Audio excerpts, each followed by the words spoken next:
All right, ladies and gentlemen, India's growth story is incomplete without the vital contributions of its states.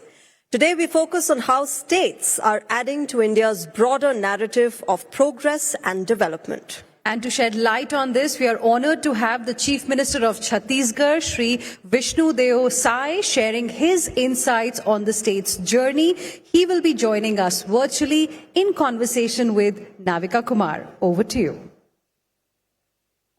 Thank you, Shreya, and thank you, Hina. Vishnudeo Sai Chhattisgarh के मुख्यमंत्री हमारे साथ जुड़ रहे हैं। प्रणाम, नमस्कार और स्वागत है आपका इंडिया इकोनॉमिक कॉन्क्लेव में। और सबसे पहले मैं पूछना चाहती हूं आपसे कि छत्तीसगढ़ ने हाल ही में अपनी नई औद्योगिक नीति लॉन्च की है, क्योंकि ये इंडिया इकोनॉमिक कॉन्क्लेव का बड़ा प्लेटफॉर्म है। इस औद्योगिक नीति की क्या विशेषताएं हैं, देश आपसे जानना चाहता है।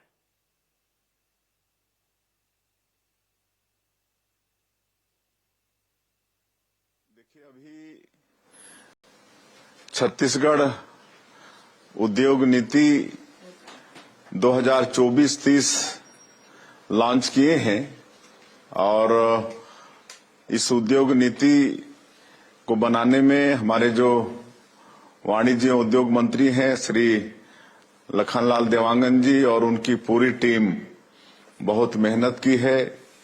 सभी वर्गों से राय मशविरा किए हैं और तब इस उद्योग नीति को तैयार किए हैं। और इस उद्योग नीति में महिला उद्यमी, एसटी एससी उद्यमी, अग्निवीर के जो सेवानिवृत्त हैं, आर्मी के जो सेवानिवृत्त हैं, ऐसे लोगों को प्राथमिकता दी गई है और रोजगार पर विशेष जोर दिया गया है। 1000 और जो 1000 से ऊपर रोजगार देंगे उनको सरकार विशेष सहयोग उपलब्ध कराएगी और उद्यमियों को किसी भी तरह से परेशानी न हो, इसलिए सिंगल विंडो सिस्टम 2.0 ये भी लागू किए हैं ताकि एक जगह उनका आवेदन आ जाने पर उनको आवश्यक सारे दस्तावेज समय पर मिल जाएं, उनको ज्यादा दफ्तरों का भी चक्कर लगाना नहीं पड़े और समय की भी बचत हो। तो इस तरह से नई उद्योग नीति में काफी चीजों का ध्यान दिया गया है। विष्णुदेव साय जी, भारतीय जनता पार्टी की पिछली सरकार ने नया रायपुर का एक महत्वाकांक्षी प्रोजेक्ट के रूप में विस्तार किया। छत्तीसगढ़ के इस शहर ने दुनिया भर में अपनी आधुनिक रचना दिखाई और इससे पहचान भी बनाई। अब राज्य में एक बार फिर भारतीय जनता पार्टी की सरकार है। आपकी सरकार नया रायपुर परियोजना को किस तरह से आगे बढ़ाने वाली है? लोगों की रुचि है इसमें।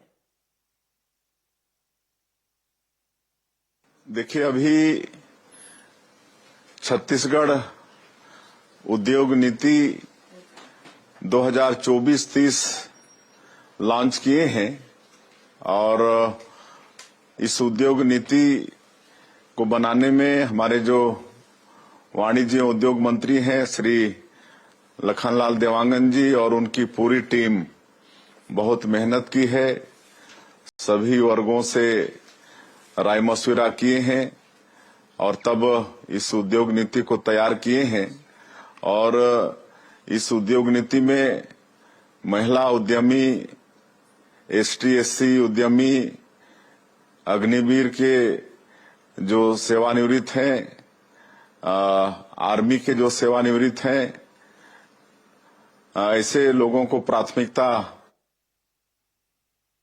राज्य में सड़क, रेल, हवाई यातायात आदि सारी इस तरह की चीजें जो हैं वो विकास की दिशा में अपने पिछले 12 महीनों में क्या उपलब्धियां हासिल कर चुका है और आगे का आप क्या रास्ता देख रहे हैं?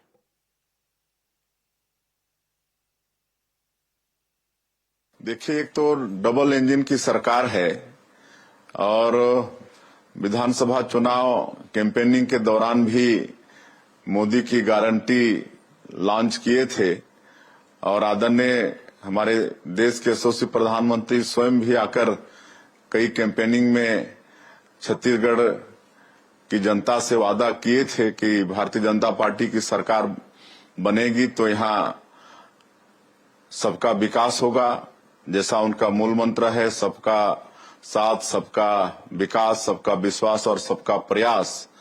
और सरकार में जब आए तो मोदी की गारंटी का अधिकांश काम हम लोग 1 साल के भीतर में ही पूरा करने का प्रयास किए हैं, जिसमें प्रधानमंत्री आवास है, किसानों का धान 21 क्विंटल प्रति एकड़ खरीद रहे हैं, 3100 रुपया प्रति क्विंटल धान का कीमत दे रहे हैं, 2 साल का बकाया बोनस दिए, 70 लाख से ज्यादा माता बहनों को उनके खाता में महतारी बंधन में 1000 रुपया प्रति महीना भेजने का काम कर रहे हैं। तेंदुपत्ता का कीमत 4000 से 5500 प्रति मानक बोरा कर दिए हैं। रामलला दर्शन योजना शुरू किए हैं। इस तरह से अधिकांश मोदी की गारंटी में जो वादा किए थे उसको पूरा करने का प्रयास किए हैं।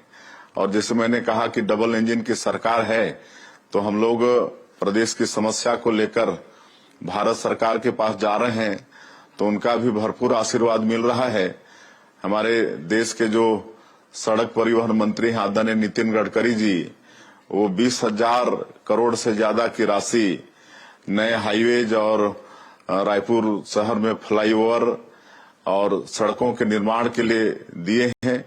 उसी तरह से सिविल एविएशन मिनिस्टर से मुलाकात किए थे और उनसे आग्रह किए हैं कि हमारा जो रायपुर का एयरपोर्ट है उसको इंटरनेशनल एयरपोर्ट का दर्जा दिया जाए, इंटरनेशनल कार्गो वहां पर बनाया जाए, और जो बिलासपुर हमारे प्रदेश की राजधानी है वहां के एयरपोर्ट में नाइट लैंडिंग की व्यवस्था हो। और रायपुर से अंबिकापुर, अभी जो पिछले समय माननीय प्रधानमंत्री जी अंबिकापुर एयरपोर्ट का भी इनॉग्रेशन किए, तो वहां भी फ्लाइट चालू हो, ये सब आग्रह किए थे। और उन्होंने आश्वस्त किया है कि ये सब काम जल्दी हो जाएंगे। और रेलवे के क्षेत्र में भी रेल मंत्री जी से मुलाकात किए थे, तो कई नई रेल परियोजनाओं के लिए और दोहरीकरण के लिए, सबके लिए, और जो स्टेशन हैं हमारे छत्तीसगढ़ के अंदर, रायपुर, दुर्ग, भिलाई, ये सब का अपग्रेडेशन के लिए, और 48 और छोटे जो स्टेशन हैं इनके लिए भी भारत सरकार रेल मंत्रालय ने राशि उपलब्ध कराया है। और इनका इनॉग्रेशन मतलब इनका अपग्रेडेशन जिस भी विभाग में जा रहे हैं वहां से हम लोग को भरपूर आशीर्वाद मिल रहा है। मैं एक सवाल और भी पूछना चाहती हूँ। आपने संकल्प लिया है कि 2 साल में छत्तीसगढ़ से नक्सलवाद पूरी तरह से सफाया हो जाएगा। आपकी रणनीति क्या है? आपको इस दिशा में कितनी सफलता अब तक हासिल हुई है? देखिए, जब से हम लोग सरकार में आए हैं, नक्सलवाद के साथ बड़ी मजबूती के साथ हमारे सुरक्षा बल के जवान लड़ रहे हैं। और जो 1 वर्षों में सफलता हासिल हुई है, बस्तर के क्षेत्र में शांति बहाल करने में जो कामयाबी मिली है, उसकी सभी तरफ प्रशंसा भी हो रही है। और लगातार नए सुरक्षा कैंप खुल रहे हैं। करीब 37 सुरक्षा कैंप खुल चुके हैं। और एक सुरक्षा कैंप खुलने का मतलब 5 किलोमीटर रेडियस में जितने भी गांव आते हैं वहां सरकार की सारी सुविधाओं को पहुंचा पा रहे हैं। वहां सड़क बन रही है, बिजली पहुंच रहा है, नल के द्वारा लोगों के घरों में पानी पहुंचा रहे हैं, वहां राशन कार्ड, आयुष्मान कार्ड, ये सब चीज की व्यवस्था हो रही है। वहां पर दूरसंचार के साधन, मोबाइल के टावर खड़े हो रहे हैं। तो ये सब काम हो रहा है। और एक नियत नीलानार योजना शुरू किए हैं। नियत नीलानार का हिंदी में अनुवाद है आपका अच्छा गांव। और इसके माध्यम से भी सरकार की योजनाओं को करीब 96 से ज्यादा गांव में सरकार की योजनाओं को पहुंचाने में सरकार सफल हुई है। और वहां के लोग नक्सलवाद से मुक्ति चाहते हैं और विकास की मुख्यधारा से जुड़ना चाहते हैं और इसलिए हम लोगों ने आह्वान भी किया है नक्सलियों से भी कि आप सब लोग गोलीबारी की भाषा छोड़कर विकास की मुख्यधारा से जुड़िए। सरकार आप लोगों के साथ न्याय करेगी और उसका भी परिणाम अच्छा मिल रहा है। करीब 1,500 से ज्यादा या तो आत्मसमर्पण किए हैं या उनकी गिरफ्तारी हुई है और उनके साथ भी पूरा न्याय सरकार कर रही है। तो बड़ी मजबूती के साथ हम लोग नक्सलवाद के साथ लड़ रहे हैं और माननीय प्रधानमंत्री जी और हमारे गृह मंत्री जी का इस संकल्प भी है कि मार्च 2026 तक इस देश से नक्सलवाद को खत्म करना है और उस दिशा में हमारी सरकार केंद्र सरकार के सहयोग से काम कर रही है। एक बड़ा मुद्दा रहा है कुछ पिछले चुनावों में, वो मुद्दा है अनएम्प्लॉयमेंट का, बेरोजगारी का। आपकी उद्योग नीति राज्य की अर्थव्यवस्था को कैसे मजबूत करेगी और रोजगार कैसे पैदा करेगी, ये इसका क्या रोड मैप है?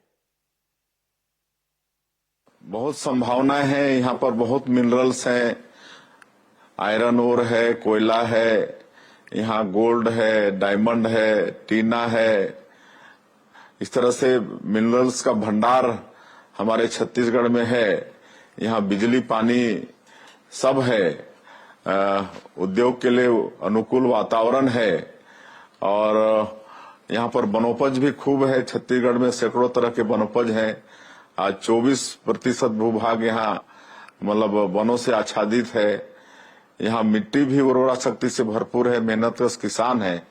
तो सब मिलकर और हम लोग यहाँ पर पर्यटन की भी अपार संभावना है छत्तीसगढ़ में। तो पर्यटन को भी उद्योग का दर्जा दिए हैं। अभी पिछले कैबिनेट में ही पास हुआ है।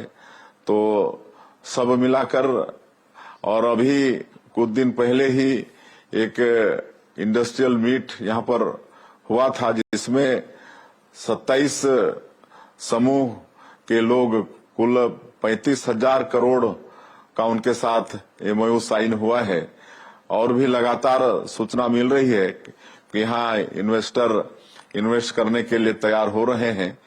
तो हमको पूरा विश्वास है कि यहाँ उद्योग धंधे भी स्थापित होंगे और उसके माध्यम से हम लोग यहाँ के हमारे बेरोजगारों को रोजगार दे पाने में भी सक्षम होंगे। मुख्यमंत्री जी, आदिवासी मुख्यमंत्री होने के नाते आपने छत्तीसगढ़ के जनजातीय समुदाय के कल्याण के लिए क्या विशेष प्रयास किए हैं, देश ये भी जानना चाहता है। देखिए, हमारा छत्तीसगढ़ का 2 संभाग, बस्तर संभाग और सरगुजा संभाग, ये ट्राइबल बाहुल्य है और पूरे प्रदेश में कुल 32% आबादी अनुसूचित जनजातियों की है और हम लोगों ने अपने बजट में भी दोनों संभाग को विशेष फोकस किया है और जो भी योजनाएं हैं भारत सरकार का वो सब उनके लिए है, चाहे प्रधानमंत्री आवास हो या फिर धान का कीमत देने की बात हो, तेंदुपत्ता का कीमत हो या जो महतारी बंधन योजना का लाभ हो, सब इन्हीं वर्ग के लिए है। और 2 विकास प्राधिकरण का गठन भी यहाँ पर किए हैं, सरगुजा विकास प्राधिकरण और बस्तर विकास प्राधिकरण, कि ऐसे ट्राइबल क्षेत्रों में किसी भी तरह से विकास में संसाधन बाधक नहीं बने, इसके लिए 2 विकास प्राधिकरण का गठन भी यहाँ पर किए हैं। और अभी भारत सरकार के द्वारा माननीय प्रधानमंत्री जी ने जो PVTG के लोग हैं, विशेष पिछड़ी अनुसूचित जनजाति के लोग हैं, हमारे छत्तीसगढ़ में 5 जाति के लोग रहते हैं, कोरवा, बिरहोर, बैगा, पंडो और अबुझमाड़िया। तो ये PM जनमन योजना 24,000 करोड़ बजट का है, जिसमें हमारे छत्तीसगढ़ के ऐसे PVTG के जो गांव हैं, बसाहट हैं, इन योजनाओं का लाभ मिल रहा है। आज उनके गांव में सड़क बन रहा है, बिजली पहुंच रही है, वहां पर घरों में पानी पहुंच रहा है। तो सरकार की सब योजनाओं को वहां पर पहुंचा पा रहे हैं।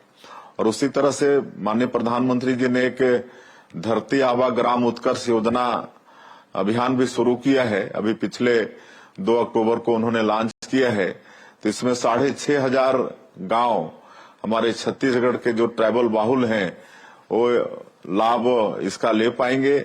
और वहां भी सरकार की जो योजना तो है ही है, लेकिन और भी वहां पर समुचित विकास हो, इसका लाभ इस ग्राम उत्कर्ष योजना से मिलेगा। और वनाधिकार पट्टा भी हम लोग लगातार हमारे आदिवासी भाइयों को दे रहे हैं। और अब उसमें फोती काटने पहले दिक्कत होता था, मृत्यु हो जाने पर उनके उत्तराधिकारियों का नाम नहीं चढ़ता था, लेकिन वो भी व्यवस्था किए हैं। तो ये सब सारा हमारे अनुसूचित जनजाति के लोगों के विकास के लिए यहाँ पर प्रयास छत्तीसगढ़ के अंदर में हो रहे हैं। विष्णुदेव साय जी, आप प्रेरणा स्रोत हैं।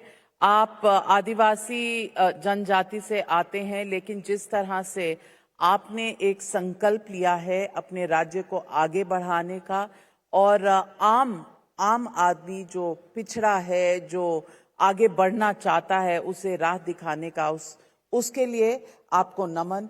बहुत बहुत धन्यवाद हमारे साथ जुड़ने के लिए। आप इंडिया इकोनॉमिक कॉन्क्लेव की 10वें एडिशन पर हमारे साथ जुड़े। धन्यवाद, नमस्कार, प्रणाम।